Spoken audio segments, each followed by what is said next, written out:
So good evening students. Today we'll see the current affairs analysis dated from 6th and 7th March 2022. The first news related to Monetary Policy Committee. Monetary Policy Committee in the sense, so they have taken the accommodative policy stance. Accommodative stance அப்படின்னு சொல்லப்படுது. Normally Monetary Policy Committee எடுத்துக்கிட்டீங்கன்னா they will decide. So it was created by the recommendation of 2016 Monetary Policy Act உருவாக்கப்படுது. So and then it was created by the recommendation of Urjit Patel Committee. Recommendations உருவாக்கப்படுது. And then Monetary Policy Committee consists of 6 members, 3 from RBI category. RBI chairperson, that is governor, will act as the ex officio chair. Ex officio chair, that is RBI governor. And then deputy governor of monetary policy. And then you having a bank officer of bank. The bank board la irundhu varakudi or person, officer of bank. So these 3 persons appointed by the RBI. So in the post la irukravanga automatically adula vandruvaanga. And then 3 members nominated by the government, that is government வந்து nominate பண்ணுவாங்க. So அதன் அடிப்படையில் appointment. So like honest person, integrity persons will be appointed. So இவங்க தான் வந்து monetary policy, that is we having inflation rate.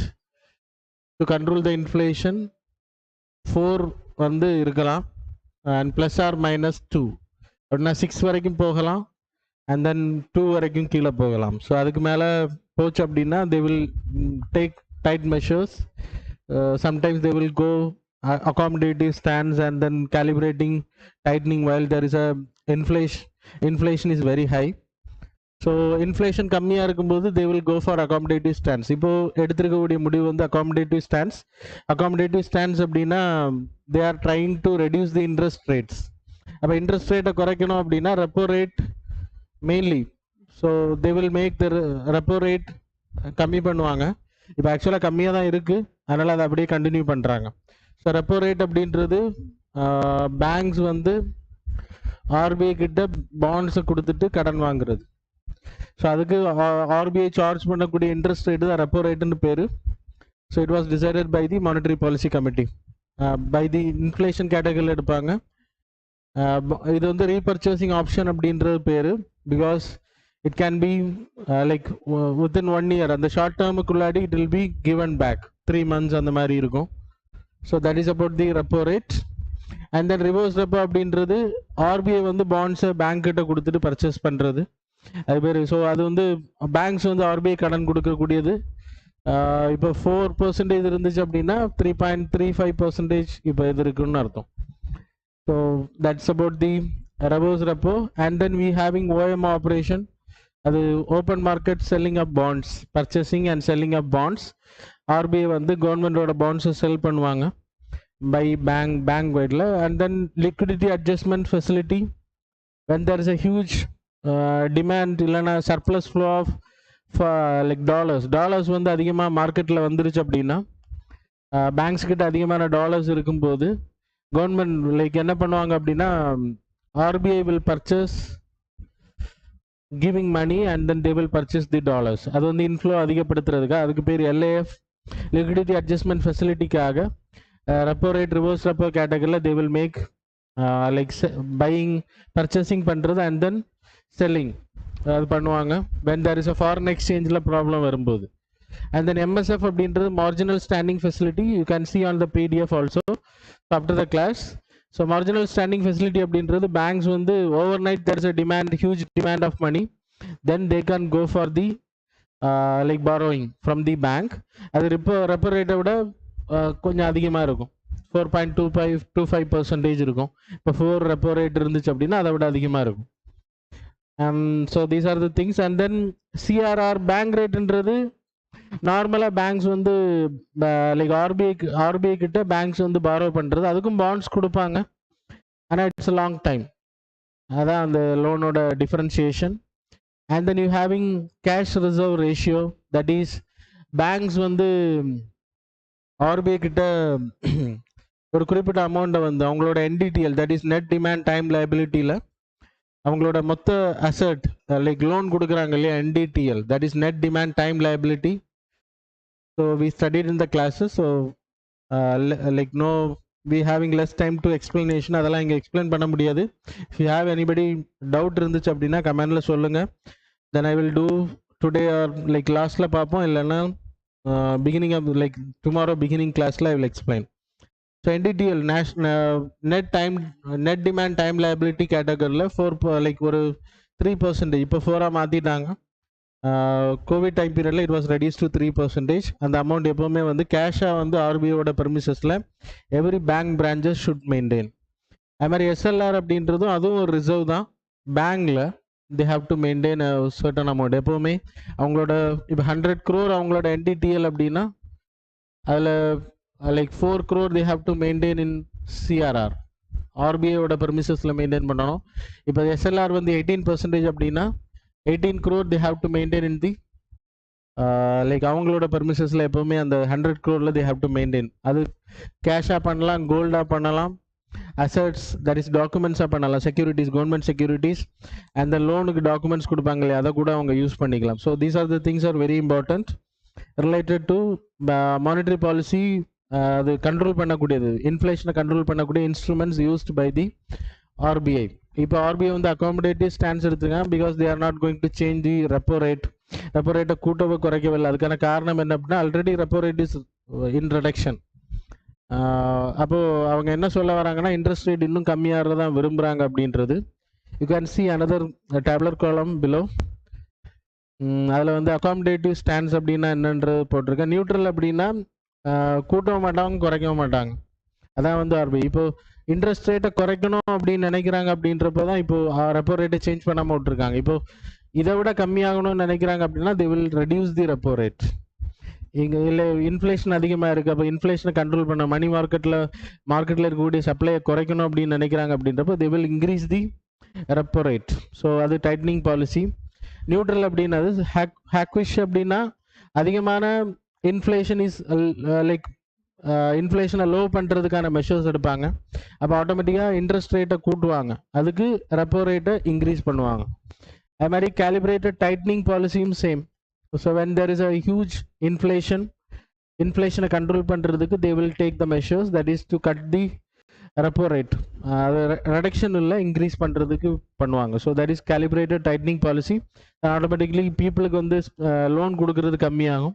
It will tighten the money supply in the market. So these are the things are important. The next news related to reforms in the FDI policy. Wait. So இப்போ எல்ஐசியோட IPO announce பண்ணல, இன்னும் கூடிய சீக்கிரத்தில் வரும். அப்போது ஐபிஓவில் that is initial public offering, இதெல்லாம் நம்ம ரீசெண்டாக பார்த்தோம். எல்ஐசியோட ஐபிஓ அனௌன்ஸ் பண்ண போகிறாங்க. ரெட் ஹியரிங் ப்ராசஸ் பண்ணும்போது we studied about the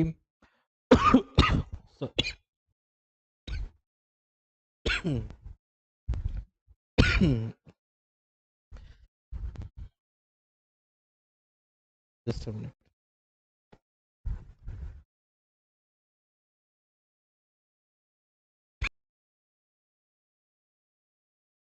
process LIC வந்து அனௌன்ஸ் பண்ணாங்க இல்லையா, ரெட் ஹியரிங் ப்ராசஸ். ஸோ அது செபி கிட்ட அப்ளை பண்ணுறது, அந்த SEBI has given the process to sell their shares. கிட்டத்தட்ட எல்ஐசியோட ஷேர்ஸ் வந்து 63,000 கோடியிலிருந்து 66,000 கோடிக்கு வந்து செல் பண்ணுறது டார்கெட் வச்சுருக்காங்க. டோட்டல் டிஸ்இன்வெஸ்ட்மெண்ட் இந்த வருஷத்துக்கான டார்கெட் வந்து 78,000 crore. So these are the things are important கேட்டகரியில். இப்போ நம்ம பார்க்குறது வந்து எஃப்டிஐ. எஃப்டிஐ அப்படின்னா foreign direct investment. Foreign direct இன்வெஸ்ட்மெண்ட்டை பொறுத்த வரைக்கும் we studied in the foreign market, that is FDI government வந்து கவர்மெண்ட் அலோவ் பண்ணுறது. ஃபாரினில் இருக்கக்கூடிய companies they can invest in India, they can create a new industry. ஒரு பெரிய அசட்டை இங்கே கிரியேட் பண்ணுறது, like You can take Google ஓட companies will be here, Apple ஓட company இருக்கும். ஸோ அது வந்து FDI. அது வந்து இங்கே வந்து தொடங்குறது, அது வந்து FDI கேட்டகரியில். அதே மாதிரி they can take purchase the shares of the இங்கே இருக்கக்கூடிய ப்ரைவேட் கம்பெனிஸோட ஷேர்ஸை வாங்கலாம், not by the share market. That is direct investment இந்த கம்பெனி. ஃபேஸ்புக் வந்து ரிலையன்ஸோட ஜியோ அவங்களோட ஷேரில் 10% பர்ச்சேஸ் பண்ணாங்க. That is FDI. That is Reliance ஜியோவோட இன்வெஸ்ட்மெண்ட். இல்லைனா சாரி ஃபேஸ்புக்கோட இல்லைனா மெட்டாவோட investment in the Jio 10%. So அதே மாதிரி யூ ஹேவ் சீன் ஃப்ளிப்கார்ட்டை வந்து வாரன் பஃபட்டோட கம்பெனி வால்மார்ட் வாங்கியிருக்காங்க. அதுவும் வந்து இன்வெஸ்ட்மெண்ட். இதெல்லாமே இன்வெஸ்ட்மெண்ட். இப்போது ஷேர் மார்க்கெட் மூலமாக டிசிஎஸோட பங்குகளை இல்லைனா ரிலையன்ஸோட ஷேர்ஸை நீங்கள் பர்ச்சேஸ் பண்ணிங்கன்னா ஃபாரினர்ஸ், நீங்கள் இல்லை இந்தியன்ஸ் கிடையாது, ஃபாரினர்ஸ் பர்ச்சேஸ் பண்ணுறாங்கன்னா that will be called as foreign portfolio investment. FD அப்படின்ற டைரக்ட் இன்வெஸ்ட்மெண்ட். இது வந்து ஷேர்ஸை வாங்குறது like this and investment. And then you having reinvested earnings இருக்குது. அப்புறம் டெட் இன்வெஸ்ட்மெண்ட் இருக்குது. டெட் மார்க்கெட் அப்படின்றப்போ பாண்ட்ஸில் இல்லைன்னா வேறு கம்பெனிஸுக்கு லோன் கொடுக்கறது, that is category. External commercial borrowing கேட்டகரியில் வரும். அண்ட் தென் ஆக்சுவலாக நீங்கள் பாண்ட் எடுத்துக்கோங்க, that will be more clarity. பாண்டில் இன்வெஸ்ட் பண்ணுறது. இப்போது ரீஇன்வெஸ்டட் ஏர்னிங்ஸ் அப்படின்னா, இப்போ ஒரு 10 இயர்ஸுக்கு வந்து ஒரு கம்பெனி வந்து இந்தியாவில் இன்வெஸ்ட் பண்ணுறாங்க, they are gaining a profit and they will not take the money to the origin country. இல்லைனா அவங்களோட ஹோம் கண்ட்ரிக்கு எடுத்துகிட்டு போக மாட்டாங்க. They will invest again in the இந்தியாவோட ஏதாவது ஒரு கம்பெனியோட ஷேர்ஸில் பர்ச்சேஸ் பண்ணுவாங்க. இல்லைனா இந்தியாவுக்குள்ளாடி ஒரு புதிய கம்பெனி ஆரம்பிப்பாங்க. That is called reinvested earnings அப்படின்றது. இது FDI கேட்டகரியில். And then we having automatic route FDI கேட்டகரியில். And then you having government route. Automatic route அப்படின்னா, இப்போ எக்ஸாம்பிள் இஃப் லைக் டெலிகாமில் 100% அலவுட் ஆட்டோமேட்டிக் ரூட் அப்படின்னா, வோடஃபோனை மாதிரி, Vodafone is a foreign company, they have invested in India as a 100% investment கேட்டகரியில். அப்போ அவங்க வந்து என்ன பண்ணலாம் அப்படின்னா, they can start a new company. இப்போ வோடஃபோனை மாதிரி வெளியில் இருக்கக்கூடிய டெலினார் ஏதாவது ஒரு கம்பெனி இந்தியாவுக்குள்ளே வரணும்னு நினைக்கிறாங்க அப்படின்னா, they can start without permission, they can come and invest. After அவங்களுக்கு ஒரு டைம் லிமிட் இருக்கும், அதுக்கப்புறம் they have to inform RBI கிட்ட. அது கன்சர்ன் கேட்டகரியில் வரும். அது யார்கிட்ட பெர்மிஷன் வாங்கணும், இல்லைனா ministry of corporate affairs, commerce and industries கேட்டகரியில் they have to inform. அது வந்து பெர்மிஷன் இல்லாமல் வந்து ஆரம்பிக்கிறது, that is automatic way. Then government route அப்படின்றது without permission you can invest in this category. அதில் சிலரில் வந்து என்ன பண்ணுவாங்கன்னா 49% வரைக்கும் கவர்மெண்ட் ரூட், மீதி இருக்கக்கூடிய 51% is not under the government route. Sorry, not under the automatic, under the government route. Beyond 49 வந்து கவர்மெண்ட் ரூட்னு சொல்லுவாங்க. அதில் போடும்போது FDI போடும்போது அப்படின்னா நீங்கள் ஆட்டோமேட்டிக் வந்து 49% இன்வெஸ்ட் பண்ணலாம். பியாண்ட் 49 நீங்கள் அந்த கம்பெனியில் இன்வெஸ்ட் பண்ணணும், அந்த செக்டாரில் நீங்கள் இன்வெஸ்ட் பண்ணணும் அப்படின்னா they have to get permission from the government. Without permission they can't come and invest. ஆனால் 49% வரைக்கும் without permission they can come and invest. They can make a joint venture with the company. இப்போ Facebook வந்து Reliance கூட பண்ணுறதுக்கு they no need permission from the government. They can directly come and invest. That's about the automatic கேட்டகரியில். இப்போ LICயும் அதே கேட்டகரியில் தான். Automatic ரூட்டில் 20%. ஆல்ரெடி இன்சூரன்ஸ், இது LIC is a part of insurance. அப்போ இன்சூரன்ஸில் இன்சூரன்ஸில் வந்து நமக்கு இப்போ 49 இருந்துச்சு, இப்போ 74 வரைக்கும் கோவிட் டைம் பீரியடில் எக்ஸ்டெண்ட் பண்ணாங்க ஃபாரின் டைரக்ட் இன்வெஸ்ட்மெண்ட். அப்போ இன்சூரன்ஸ் வெளியில் இருக்கக்கூடிய insurance company they can make alliance with the Bajaj, Reliance, அவங்க கூட அவங்க பண்ணலாம். ஆனால் LIC வந்து government, fully owned by the government. அப்போது இந்த இன்சூரன்ஸ் செக்டாரில் அது சேராது. அதனால தான் என்ன பண்ணியிருக்காங்கன்னா, இதுக்கு LICயில் வந்து இப்போ விற்கக்கூடிய பங்குகளில் 20%, இப்போ கவர்மெண்ட் வந்து எவ்வளோ பங்குகளை விற்கிறாங்களோ அதில் 20% outside, that is foreign direct investment மூலமாக LICயில் இன்வெஸ்ட் பண்ண முடியும் அப்படின்றத சொல்லியிருக்காங்க. That's why it was in news. So அதுக்காக தனி அமெண்ட்மெண்ட் பண்ணியிருக்காங்க LIC act, that is LIC 1956 ஆக்டில் சேஞ்சஸ் கொண்டு வந்திருக்காங்க.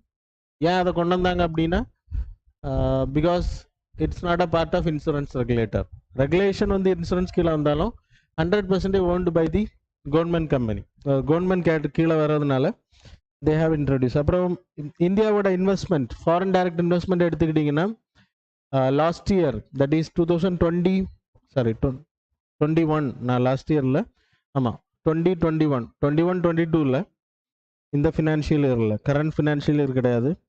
$81.97 USD பில்லியன் டாலர்ஸ். சரியா? 81.97. இது 2012 எவ்வளோ இருந்துச்சு அப்படின்னா 74. 2015 இட் இஸ் 45.15. அப்போ அவ்வளோ இன்க்ரீஸ் ஆயிருக்கு. லாஸ்ட் இயர் இட் இஸ் இதுக்கு முந்தின வருஷம் அப்படின்னா 2019-20 அந்த டைம் பீரியடில் இட் இஸ் 74 பாயிண்ட் சம்திங்.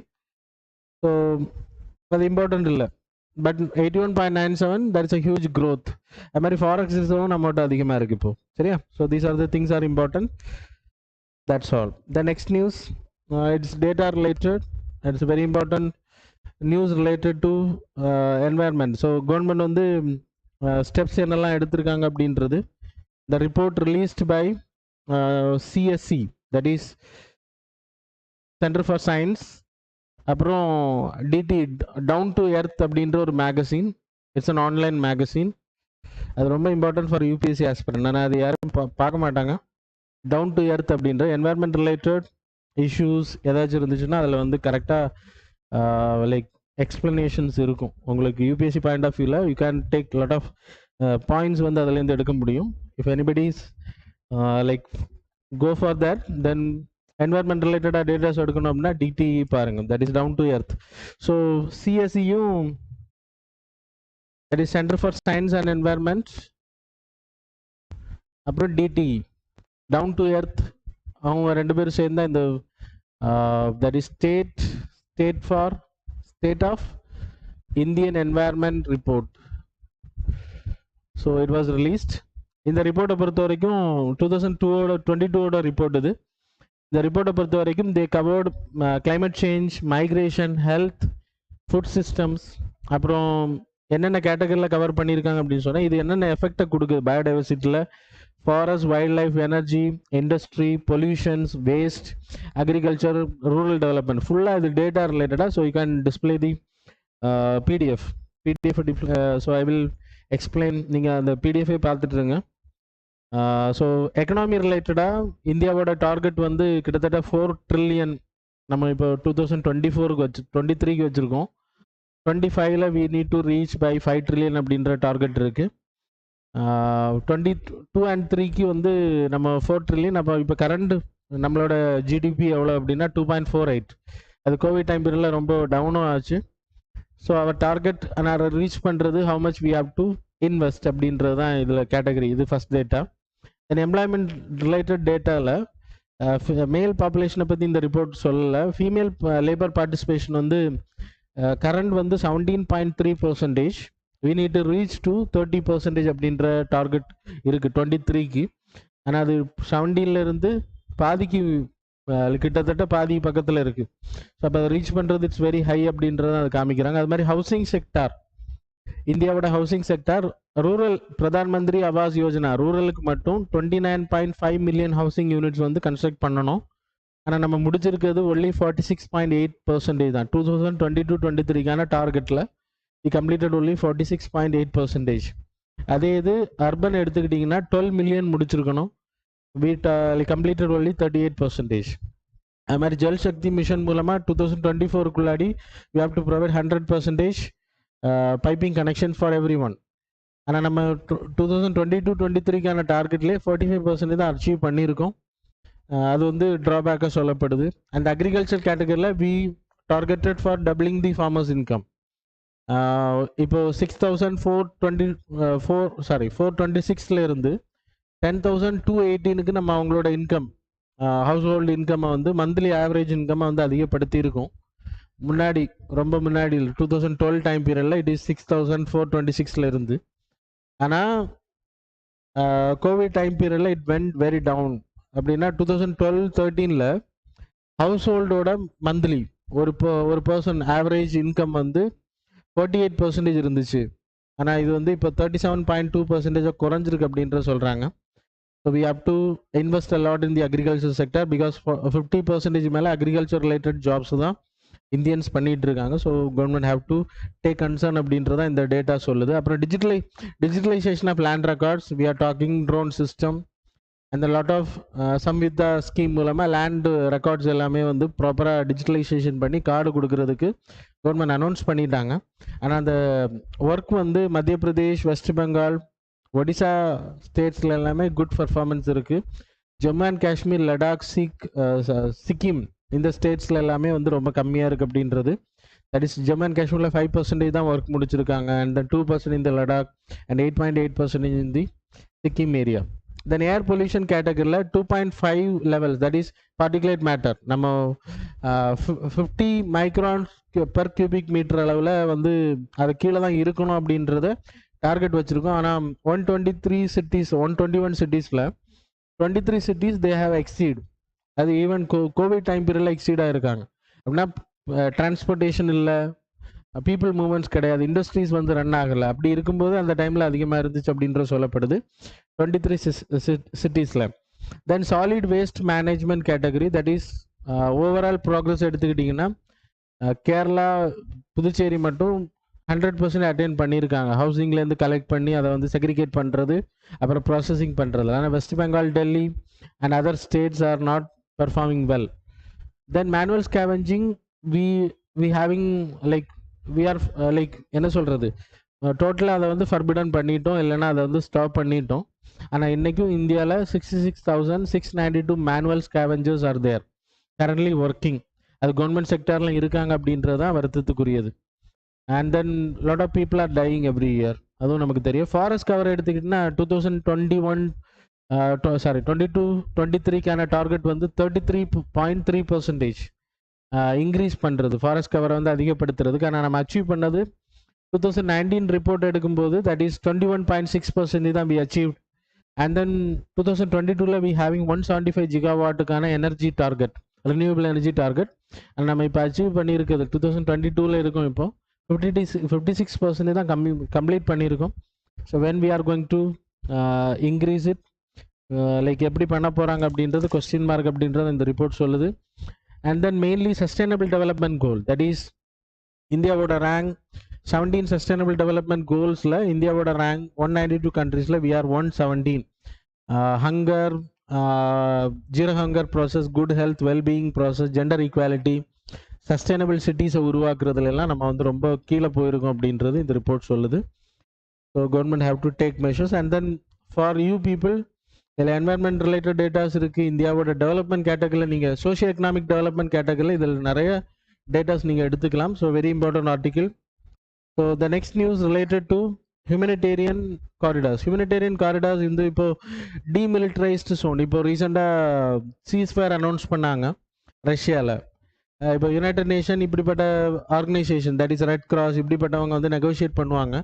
ரெண்டு கான்ஃப்ளிக்டிங் குரூப்ஸ் என்ன பண்ணுவாங்கன்னா ஒரு சில இடங்களை லைக் வார் வந்து பண்ண மாட்டோம் அப்படின்னு சொல்லிட்டு அனௌன்ஸ் பண்ணுவோம். அது எதுக்கு அப்படின்னா ஒரு குறிப்பிட்ட டைம் பீரியடில் they won't bomb, they won't do any bullets, gun shots எதுவும் பண்ண மாட்டாங்க அந்த ஏரியாவில் மட்டும்.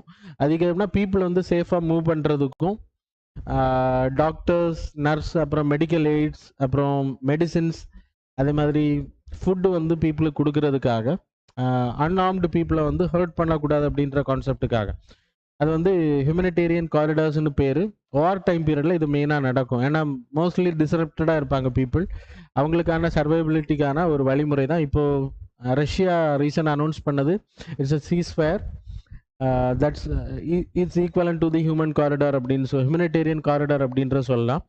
மோஸ்ட்லி இந்த ஹியூமனிடேரியன் காரிடார் ஆக்சஸ் யாருக்கு கிடைக்கும்னா இந்த vulnerable category people who are affected அவங்களுக்கு கிடைக்கும்.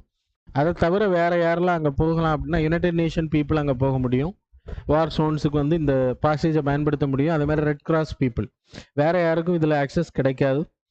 So these are the things, just know that. அது சில டைமில் எங்கேயாச்சும் கொஸ்டின்ஸ் கேட்கலாம், இல்லை இன்டர்வியூவில் கேட்கலாம். ஸோ ஜஸ்ட் நோ இந்த category, that's all. Then Great barrier Reef, news about the Great barrier Reef. Great Barrier ரீஃபை பொறுத்த வரைக்கும் you people know that is in Australia. ஆஸ்திரேலியாவோட லைக் காண்டினென்ட்டுக்கு பேரலாக வரும் உங்களுக்கு. It's very important.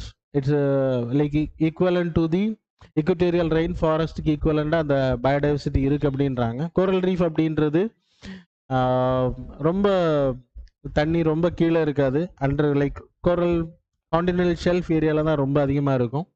இந்த காண்டினென்டல் ஷெல்ஃபில் இருக்கக்கூடிய கோரல் ரீஃபோட அடிப்பகுதியில் கால்சியம் கார்பனேட் ராக் மாடலில் இருக்கும். அதுக்கு மேலே கோரல் ஃபாலிப்ஸ் இருக்கும். அந்த coral polyps is a living thing.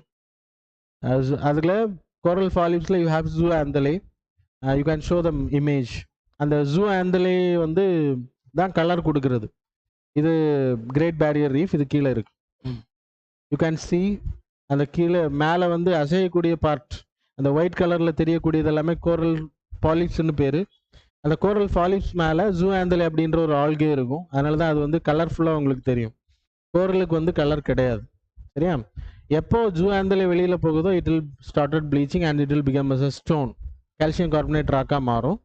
இது வந்து என்ன சொல்கிறது, சிம்பியோட்டிக் ரிலேஷன்ஷிப் அப்படின்பாங்க.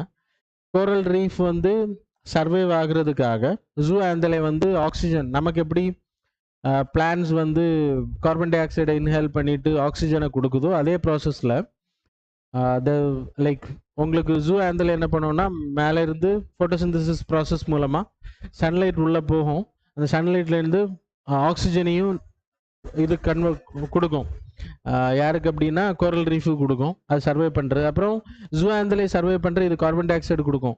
யார் கார்பன் டை ஆக்சைடு ப்ரொவைட் பண்ணுவாங்க அப்படின்னா லைக் கோரல் ரீஃப் வந்து ப்ரொவைட் பண்ணும். அப்புறம் நியூட்ரியன்ஸும் கொடுக்கும். அதன் மூலமாக ஜூ ஆந்தலே ஆல்கே வந்து சர்வைவ் ஆகும். ப்ளஸ் கோரல் ரீஃபும் வந்து நிறைய உயிரினங்கள் அதை டிபெண்ட் பண்ணி இருக்கிறதுனால அதுவும் சர்வே ஆகும். வேஸ்ட் ஃபுட் வேஸ்டஸ் எல்லாம் அங்கே வர்றதுனால.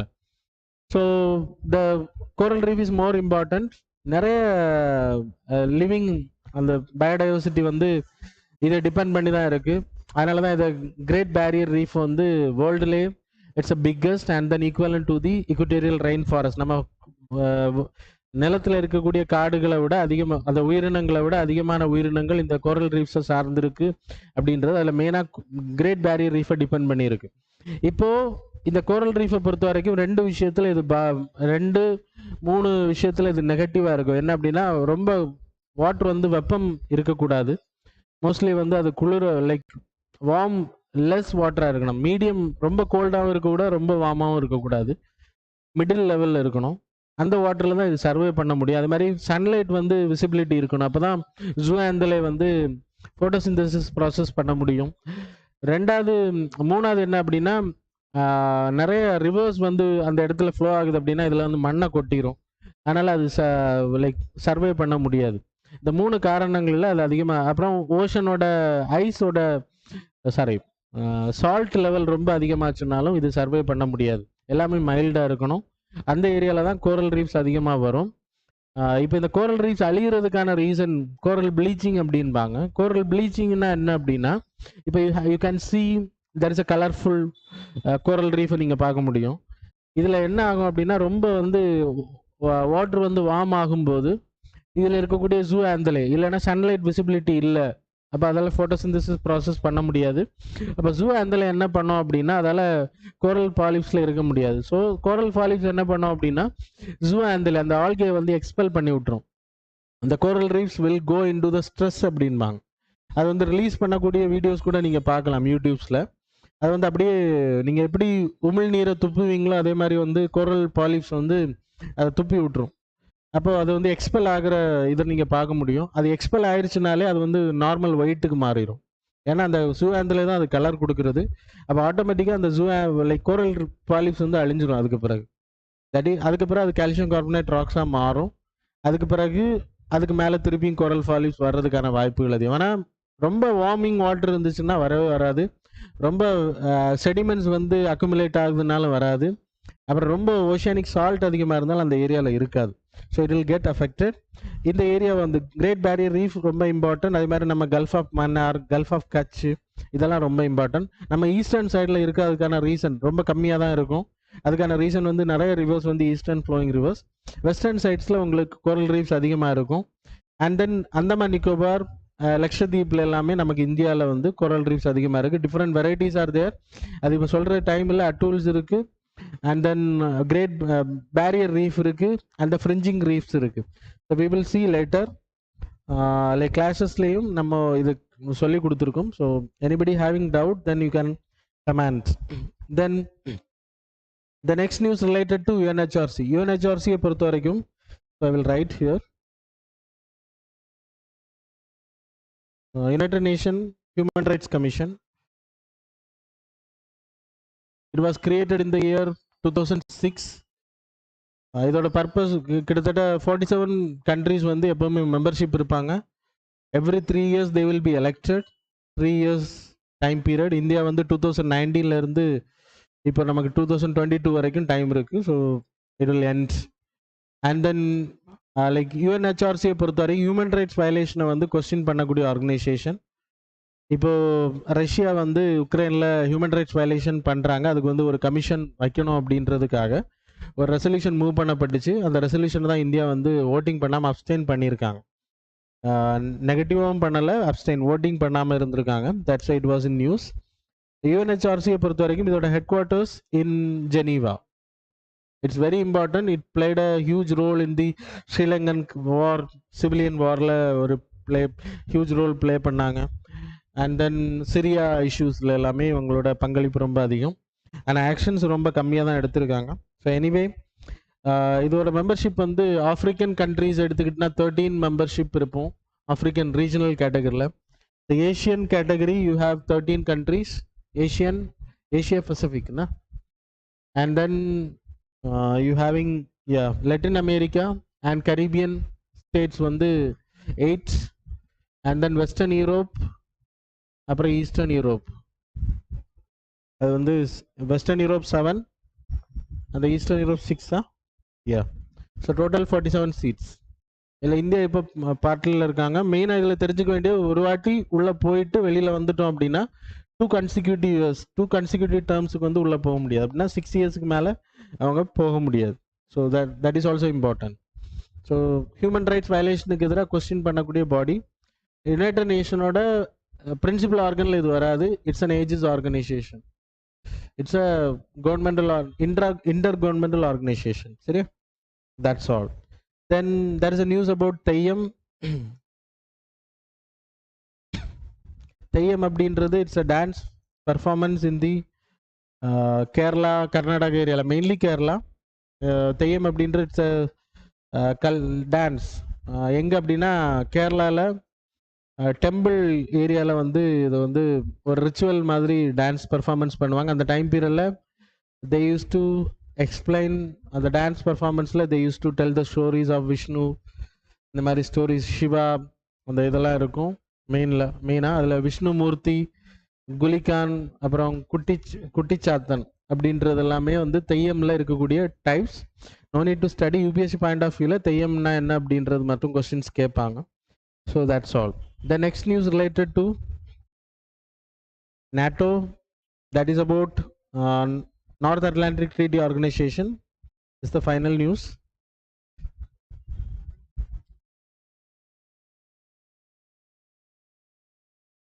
So a lot of issues related to NATO currently appears in current affairs because Russia is also doing war against Ukraine. Adukana reason NATO da. So we will discuss something about related to NATO, and then we will go for why Russia is doing some expansion. The expansion ஏன் எதிர்க்கிறாங்க அப்படின்றது. NATO, it was created in the year 1949. USA, that is North Atlantic Treaty Organization. North Atlantic ஏரியாஸில், அந்த கடல் பரப்பில் bordering பண்ணக்கூடிய countries தான் முதல்ல சேர்ந்தாங்க. USA, அமெரிக்கனில் north அமெரிக்காவில் இருக்கக்கூடிய countries, that is USA, Canada மட்டும். அதுக்கு பிறகு you have western European countries, mainly UK எல்லாமே இதில் வருவாங்க. அதுக்கு பிறகு போக இது எக்ஸ்பேன்ஷன் ஆகிட்டே இருக்குது. இதோட மெயின் பர்பஸ் என்ன அப்படின்னா, இவங்களுக்கு 3 பிரின்சிபிள்ஸ் இருக்குது. ஒன்று வந்து டிட்டரன்ஸ் அகெயின்ஸ்ட் USSR. இது உருவாக்கப்பட்டது USSR வந்து சோவியத் யூனியன் ஆஃப் ரஷ்யா. அது வந்து ரொம்ப யூரோப்பியன் கண்ட்ரிஸ் வந்து இன்னைக்கு எப்படி யூரோப்பியன் கண்ட்ரிஸ் வந்து ரஷ்யாவுக்குள்ளே போகும்னு ரஷ்யா பயப்படுதோ, ரஷ்யாவை வந்து ரஷ்யாவோட இண்டிபெண்டன்ஸை பாதிக்கும் அப்படின்னு அவங்க பயப்படுறாங்களோ, அது மாதிரி அன்னைக்கு USSRோட லைக் கரங்கள் வந்து இங்கே வந்துடும் அப்படின்றத பார்த்து பயந்தாங்க. அது காம்பேட் பண்ணுற விதமாக உருவாக்கப்பட்டது தான் நேட்டோ அமைப்பு mainly. And then second important thing, forbidding the militias. இப்போ இங்கே இருந்து நேஷ்னலிஸ்ட் மூவ்மெண்ட்ஸ் ஏதாவது உருவாச்சு அப்படின்னா அதை கர்வ் பண்ணுறதுக்கு இதை பயன்படுத்துவாங்க. லைக் ஹிட்லர் மாதிரி யாராச்சும், இல்லைன்னா சிரியாவில் நடக்கிற மாதிரி ஐஎஸ்எஸ் தீவிரவாதிகளை மாதிரி ஏதாவது தீவிரவாதிகள் இந்த கண்ட்ரிஸ்குள்ளே உருவாகுறாங்கனாலும் அதை ஃபார்வர்டிங் பண்ணுறது ஹெல்ப் பண்ணுவாங்க. And the political integrations also they will help. ஏதாச்சும் ரிபல்ஸ் உருவாகுது அப்படின்னா அதுக்கும் வந்து நேட்டோ அமைப்புகள் வந்து ஹெல்ப் பண்ணும். So that's about the 3 main. இப்போ இதில் எத்தனை கண்ட்ரிஸ் இருக்காங்கன்னா 30 கண்ட்ரிஸ் இருக்காங்க. இப்போது ஆரம்பிக்கும் போது இவ்வளோ கண்ட்ரிஸ் தான், ஆனால் 30 கண்ட்ரிஸ் இப்போ இருக்குது. லாஸ்ட்டாக சேர்ந்தது 2020 டைம் பீரியடில், that is North Macedonia. Macedonia is a country joint near to கிரீஸில் வரும். அந்த கண்ட்ரி இப்போ ஜாயின் பண்ணாங்க இப்போ ரீசெண்டாக 2020. அதுக்கு முன்னாடி லாட் ஆஃப் கண்ட்ரிஸ் ஜாயின். இப்போ 30 மெம்பர்ஸ் இருக்காங்க டோட்டலி. இப்போ நேட்டோ அமைப்பு உருவாக்கப்பட்டது நான் ரஷ்யாவை எதிர்த்து அப்படின்னு சொன்னேன். ஆனால் யூஎஸ்எஸ்ஆர் வந்து 1955 they created a Warsaw pact. இதை கவுண்டர் பண்ணுறது மாதிரி. இது வந்து நார்த் அட்லாண்டிக் ட்ரீட்டி ஆர்கனைசேஷன் சொல்லுவாங்க, இல்லை வாஷிங்டன் ட்ரீட்டின்னு சொல்லுவாங்க. Washington treaty. அதே மாதிரி இங்கே உருவாக்கப்பட்ட வார்சா பேக்ட். இது வந்து எதுக்கு அப்படின்னா இதை கவுண்டர் பண்ணுற மாதிரி உருவாக்குறாங்க. யூரோப்பியன் கண்ட்ரிஸோட ஊடுருதல் வந்து ரஷ்யாக்குள்ளே போயிடக்கூடாது. மெயினாக ஈஸ்ட் ஜெர்மனி வரைக்கும் யூஎஸ்எஸ்ஆரோட கரங்கள் அன்னைக்கு இருந்துச்சு. யூஎஸ்எஸ்ஆர் கண்ட்ரோலில் இருந்தாங்க. East Germany is a part of USSR. Poland, Hungary இதெல்லாமே யூஎஸ்எஸ்ஆரோட கண்ட்ரோலில் இருந்து. செக்கோஸ்லோவியா இவங்க எல்லாமே இதில் பார்ட்டாக இருந்தாங்க. ஆனால் இன்னைக்கு அதுலேருந்து எல்லா கண்ட்ரிஸும் வெளியில் வந்துட்டாங்க மேக்ஸிமம். And 1991 it nullified. அது காரணம் யூஎஸ்எஸ்ஆர் வந்து டிஸ்இன்டகிரேட்டட் ஆயிடுச்சு. இப்போ போலாண்ட், பல்கேரியா, செக்கோஸ்லோவியா அன்னைக்கு இதை ஆரம்பிக்கும் போது இருந்த கண்ட்ரிஸ் எல்லாம், வார்சாவில் இருந்த கண்ட்ரிஸ் எல்லாமே இப்போ நேட்டோக்குள்ளே வந்துட்டாங்க. That is also important. East Germany வந்து வெஸ்ட் ஜெர்மனி கூட இன்டகிரேட்டட் ஆயிடுச்சு. So finally no more of East Germany. That is only unified Germany is there. So அதுக்காக லைக் இந்த கவுண்டர் பண்ணுற உருவாக்கப்பட்டது Warsaw pact by the Russia, யூஎஸ்எஸ்ஆர்னு சொல்லலாம். இப்போ என்ன ப்ராப்ளம் அப்படின்னா இவ்வளோ பெரிய ஆர்கனைசேஷனாக இது வளர்ந்துட்டு இருக்கு. என்னென்ன கண்ட்ரிஸ் இதில் சேர்ந்தாங்க அப்படின்ற நான் உங்களுக்கு சொன்னேன். 1999 செக்கோஸ்லோவேக்கியா, போலாண்ட், ஹங்கேரி போன்ற கண்ட்ரிஸ் எல்லாமே அங்கேருந்து இங்கே வந்துட்டாங்க, நேட்டோக்குள்ளே வந்துட்டாங்க. அது மாதிரி பல்கேரியா, எஸ்டோனோவியா, லெட்வியா, லித்துனியா. ஸோ இந்த கண்ட்ரிஸ் எல்லாமே 2009 அல்பேனியா ஜாயின் பண்ணாங்க. அப்புறம் குரோஷியா. தென் 2017 மாண்டிரிகோ கண்ட்ரி. அந்த 2020 நார்த் மெக்கடோனியா கண்ட்ரியும் ஜாயின் பண்ணிட்டாங்க. இப்போ இது 30 பேர் கொண்ட ஒரு அமைப்பாக இருக்குது. நேட்டோ வந்து எக்ஸ்பான்ஷன் ஆகிட்டே தான் இருக்குது. ஆனால் வார்சா பேக்ட் அது வந்து நல்லிஃபைட் ஆயிடுச்சு. இதோட எக்ஸ்பான்ஷனுக்கான ரீசன் யூஎஸ்எஸ்ஆரை டிட்டரன் பண்ணுறது மட்டும் இல்லை. அன்னைக்கு அவங்களோட எய்ம் ஒரு ஸ்டெபிளைஸ்ட் ஒரு பொலிட்டிக்கல் அஃபேர்ஸ் வந்து இருக்கணும், போர் வந்துடக்கூடாது அப்படின்றது. இதில் மெயினாக என்ன அப்படின்னா நேட்டோ அமைப்பில் இதில் சேர்றதுனால என்ன பெனிஃபிட் கிடைக்கும் அப்படின்னா நேட்டோக்கு ஈக்குவலண்டான மிலிட்ரி எக்யூப்மெண்ட்ஸ் கிடைக்கும். இப்போ அமெரிக்காவோட மிலிட்ரி எக்யூப்மெண்ட்ஸ் வந்து இல்லைன்னா யூரோப்பியன் கண்ட்ரிஸோட மிலிட்ரி எக்யூப்மெண்ட்ஸ் வந்து இவங்களுக்கு கிடைக்கும். இதில் ஜாயின் பண்ணக்கூடிய கண்ட்ரிஸோட பெனிஃபிட்ஸ். அந்த நெக்ஸ்ட் எடுத்துக்கிட்டிங்கன்னா மெயின்லி இதோட டார்கெட் என்ன அப்படின்னா ஏதாவது ஒரு கண்ட்ரி, இதில் 30 கண்ட்ரிஸ் இருக்காங்க. இந்த 30 கண்ட்ரிஸில் ஏதாவது ஒரு கண்ட்ரி மேலே ஒரு கண்ட்ரி வார் தொடுக்கிறாங்க அப்படின்றப்போ அந்த கண்ட்ரிஸ் வந்து எல்லா கண்ட்ரிக்குமே அவங்க வார் தொடுக்கிறதா அர்த்தம். அது இப்போ 30 கண்ட்ரி, இப்போ உக்ரைன் வந்து இதில் ஜாயின் பண்ணியிருந்தாங்க அப்படின்னா, நேட்டோவில் ஜாயின் பண்ணியிருந்தாங்க. இப்போ ரஷ்யா வந்து உக்ரைன் மேலே படையெடுக்கிறது அப்படின்னா it will be consider as 30 countries மேலே படையெடுக்கிறதா கன்சிடர் பண்ணி they will come and fight with Russia. So அதனால தான் உக்ரைன் வந்து நேட்டோவில் சேர்றதை அதை விரும்பலை மெயினாக. அது மட்டும் இல்லை, ரஷ்யா ஏன் நேட்டோவில் சேர்றத உக்ரைன் நேட்டோவில் சேர்றத விரும்பலை அப்படின்னா ரஷ்யாவோட எல்லைகளுக்கு பக்கத்தில் நேட்டோவோட படைகள் வந்துடும். Then it will create conflict. அது மாதிரி பிளாக் சி மெயினாக, black sea is a main thing. Trade பர்பஸுக்கு அவங்க பயன்படுத்துகிற கசகஸ்தான், உஸ்பெகிஸ்தான், ரஷ்யா இந்த கண்ட்ரிஸ் எல்லாமே ட்ரேடுக்கு அதிகமாக பயன்படுத்தக்கூடிய இந்த பிளாக் சி ஏரியா. இந்த black sea area will come in conflict. அந்த ஏரியா வந்து நேட்டோ படைகளால் நிறைஞ்சிருந்துச்சுல, அமெரிக்காவோட இன்டர்ஃபியரன்ஸ் இருந்துச்சு அப்படின்னா ரஷ்யாவால் அங்கே சுதந்திரமாக ட்ரேடிங் பண்ண முடியாது, கண்ட்ரோலில் வச்சுக்க முடியாது, அந்த ஆதிக்கம் போயிடும். அப்படின்றனால தான் ரஷ்யா வந்து இப்போ உக்ரைன் மேலே படையெடுத்திருக்காங்க. ஸோ நேட்டோவில் அவங்க சேர மாட்டோம்னு சொல்லியிருந்தாங்கன்னா இப்போ அவங்க வந்து உள்ள லைக் அட்டாக் பண்ணியிருக்க மாட்டாங்க. So anyway that's why it was in news. Russia sensitive to NATO அப்படின்றதுக்கான ரீசன் இதுதான். வை நீங்கள் படித்து பார்த்தீங்கன்னா அது புரியும். So that's all about today's current affairs. Now we will see the, ரொம்ப டைம் ஆயிடுச்சு. So now we will see the MCQ for today's. So question number 1, Biju Swasthya Kalyan Yojana is a universal health coverage scheme introduced in which of the following states? So options are A Maharashtra, B Odisha, C Madhya Pradesh, D Assam. So question number 2, which of the following statements regarding International Criminal Court are correct? Statement number 1, it is a permanent judicial body created by the 1998 Rome Statute. Statement number 2, India is a member of ICC. Options are A 1 only, B 2 only, C both, D neither.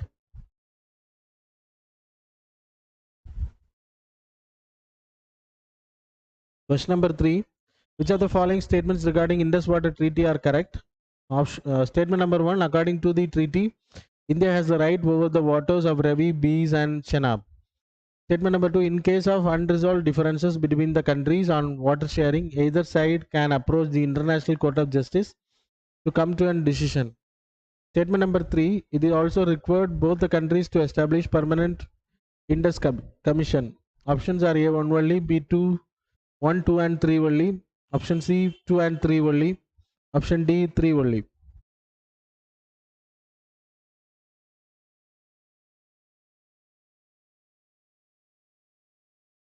Question number 4, Zaporozhye nuclear plant, which was recently seen in news, located in which of the following country? A Russia, B Belarus, then C Ukraine, then D Turkey.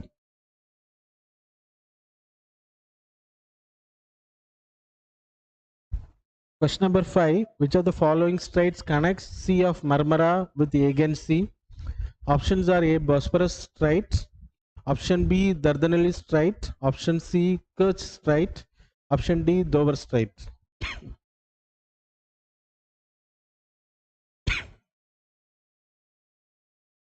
Now we will see the answers.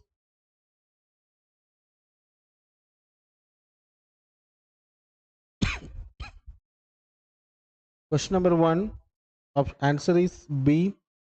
Question number 2, answer is C. Sorry, A. Question number 2, answer is A. Question number 3, answer is D. Question number 4, answer is C. Question number 5, answer is B. So that's all about today's MCQ and current affairs.